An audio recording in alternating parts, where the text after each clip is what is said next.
Former Vikings head coach Brad Childress offered his assessment of Kyler Murray and J.J. McCarthy, and he looked beyond their arms and athletic ability. Murray possesses both qualities, but Childress said the defining challenge for each quarterback is whether he can remain in the pocket and deliver the football with anticipation. At this level, waiting for a receiver to become obviously open is like arriving at the airport after the plane has left. The throw has to come before the separation appears, with the quarterback trusting that the receiver will reach the intended space. This battle might stretch throughout training camp and perhaps all the way into the preseason.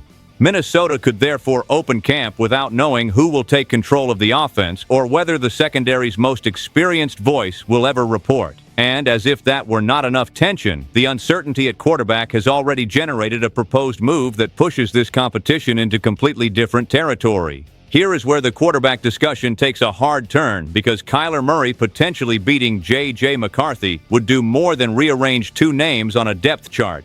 Winston Wilcox of FanSided presented a hypothetical deal that would send McCarthy to the Indianapolis Colts, with Minnesota receiving Anthony Richardson Sr. and a 7th-round selection in 2027. Before anybody runs through the wall over this, the label matters. This is not a confirmed negotiation, and no report says the Vikings are actively attempting to move McCarthy. The proposal is based entirely on the possibility of Murray earning the starting position. Even as a theoretical exercise, though, it places a difficult question squarely on Minnesota's desk. Should losing one quarterback competition really shut the door on McCarthy's entire future with the Vikings? His uneven season produced 1,632 passing yards, 11 touchdowns, and 12 interceptions. Pro Football Focus gave him a 61.8 overall grade over 310 passing snaps. McCarthy also delivered 19 big-time throws, reminders of the ability that convinced Minnesota to spend a first-round choice on him while registering 15 turnover-worthy plays.